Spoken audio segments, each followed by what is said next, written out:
ಕಾರಣ ಬಂದು ಮೆಡಿಕಲ್ಗೋಸ್ಕರ ತುಂಬ ಕಷ್ಟಪಟ್ಟು ಮಕ್ಕಳು ನಿದ್ದೆ ಇಲ್ದಲೆ ಊಟ ಇಲ್ದಲೆ ಎಷ್ಟು ಅವರ್ಸು ಎಷ್ಟು ಕಾಲ ಅವರು ಓದ್ತಾ ಇರ್ತಾರಲ್ಲ ಆ ಶ್ರಮಕ್ಕೆ ನೀವು ಪೇಪರ್ನ ಲೀಕ್ ಮಾಡಿಬಿಟ್ರೆ ಬಡವ್ರ ಮನೆಯಲ್ಲಿ ಮಕ್ಕಳು ಓದ್ತಾ ಇರ್ತಾರೆ, ನೀವು ದುಡ್ಡು ಕೊಟ್ಬಿಟ್ಟು ಈ ಥರ ಪೇಪರ್ ಲೀಕ್ ಮಾಡ್ತಾ ಇದ್ದೀರಾ ಇಷ್ಟು ವರ್ಷದಿಂದ.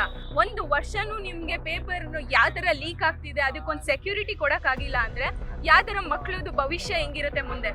ಈ ಭವಿಷ್ಯ ಕೇಳೋಕ್ಕೆ ಯೂತ್ ಎಲ್ಲರೂ ಹೊರ್ಗಡೆ ಬರಬೇಕು ಮೇಡಮ್. ಯೂತ್ ಬಂದು ಕೇಳಿದ್ರೆ ಮಾತ್ರ ಅವ್ರ ಭವಿಷ್ಯ ಮುಂದೆ ಅವ್ರದ್ದು ಏನಾಗತ್ತೆ ಅನ್ನೋದು ಅವ್ರಿಗೆ ಗೊತ್ತಾಗತ್ತೆ. ಅವ್ರ ಭವಿಷ್ಯ ಯಾರು ಇಲ್ಲಿ ಕೇಳಲ್ಲ, ಅವ್ರ ಮನೇಲಿ ಅವ್ರು ಕುತ್ಕೊಳ್ತಾರೆ ಹೊರತು ಲೀಡರ್ಸ್ ಆಗಿರೋರು ಆಚೆ ಬರಬೇಕಾಗಿತ್ತು. ಎಷ್ಟು ದಿವಸ ಆಗಿದೆ ಮೇಡಮ್ ಇದು ಲೀಕ್ ಆಗಿರೋದು? ಯಾರಾದ್ರು ಒಬ್ರು ಬಂದು ಸ್ಟೂಡೆಂಟ್ಸ್ಗೆ ಏನಾಗ್ತಿದೆ ಅವ್ರ ಭವಿಷ್ಯ ಏನಿದೆ ಅಂತ ಕೇಳ್ತಿದಾರ? ಯಾರಿಗೂ ಏನು ಆಗ್ಬೇಕಾಗಿಲ್ಲ. ಅವ್ರವ್ರ ದುಡ್ಡು ಇಟ್ಕೊಂಡು ಅವ್ರವ್ರ ಇನ್ಫ್ಲೂಯೆನ್ಸ್ ಮಾಡ್ಕೊಂಡು ಹೋಗ್ತಾ ಇದ್ರೆ ಕೇಂದ್ರದಲ್ಲಿ ಯಾರು ಕೇಳೋರಿಲ್ಲ. ಏನಾಗುತ್ತೆ ಏನೇನು ಅನಾಚಾರ ಆಗುತ್ತೆ ಅದ್ರ ಪಾಡ್ಗೆ ಅದು ಮಾಡಕ್ ಬಿಡ್ತಾರೆ. ಒಂದು ವಾರ ಇರುತ್ತೆ, ಒಂದು ವಾರ ಆದ್ಮೇಲೆ ಅದ್ರ ಪಾಡ್ಗೆ ಅದೇ ಮಲ್ಕೊಳ್ಳುತ್ತೆ, ನ್ಯೂಸ್ ಏನು ಬರಲ್ಲ ಆಚೆಗಡೆ ಅಂದ್ಬಿಟ್ಟು ಸುಮ್ಮನೆ ಆಗ್ಬಿಡ್ತಾರೆ. ಮತ್ತೆ ಮುಂದಿನ ಫ್ಯೂಚರ್ ಯಾರು ಅಂತ ಬಂದು ಸ್ಪೀಚ್ ಮಾಡ್ತಾರಲ್ಲ, ಇವಾಗ ಫ್ಯೂಚರ್ ಏನು ಅಂತ ಗೊತ್ತಾಗುತ್ತೆ ಬಿಡಿ ಮೇಡಮ್. ಎಕ್ಸಾಮ್ ಬರೀತಾರೆ ಅಂದ್ರೆ ಯಾರು ಎಕ್ಸಾಮ್ ಬರೀತಾರೆ?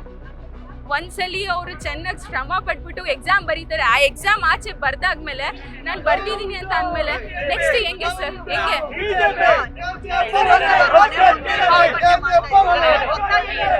ಒತ್ತಾಯ ಅವ್ರು ಬಂದು ಸ್ಟೂಡೆಂಟ್ಸ್ಗೋಸ್ಕರ ನಿಂತ್ಕೋಬೇಕು ಮೇಡಮ್. ಅವ್ರದ್ದು ಸರ್ಕಾರ